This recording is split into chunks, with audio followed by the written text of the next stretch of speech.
Now, coach of Manchester High, Damon Sullivan, says he's expecting an extremely tough match against Herbert Morrison Technical in the deciding game of the Issa Rural Zone Under-16 Schoolboy Basketball Finals.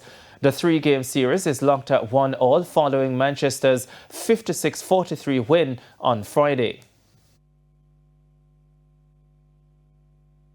Next game won't be any different. Just a quality game. I think people from Mandeville or from Montego Bay should come out and watch the game.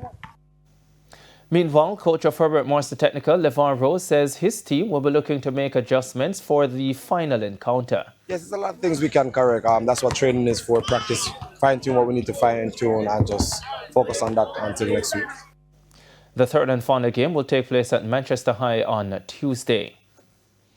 In the meantime, in a rescheduled game, the Under-19 finals between Manchester High and Homewood Technical will also be played at Manchester High on Tuesday. Game 2 was not played due to rain.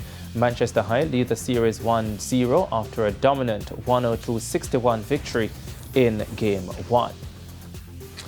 Meanwhile, Manchester High continued their dominance of the Rural Zone girls basketball competition following a comfortable 62-12 win over Machete on Friday. Manchester High were led by Garcia Biza with 20 points, while Shanice Jarrett scored all 12 points for Machete.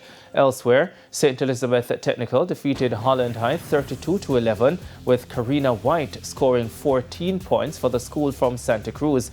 In the urban zone, Holy Childhood with 17 points and 11 rebounds from Kimora Martin outscored Ardennes 38-21. Sinead Downer was the difference maker for St. Hugh's with 20 points as they narrowly got by St. Andrew Technical 26-21.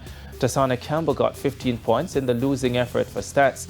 In other games, Excelsior defeated Wolmer's Girls 38-21, while the Queen's School had a 38-35 win over St. Andrew High thanks to 24 points from Danae Brown.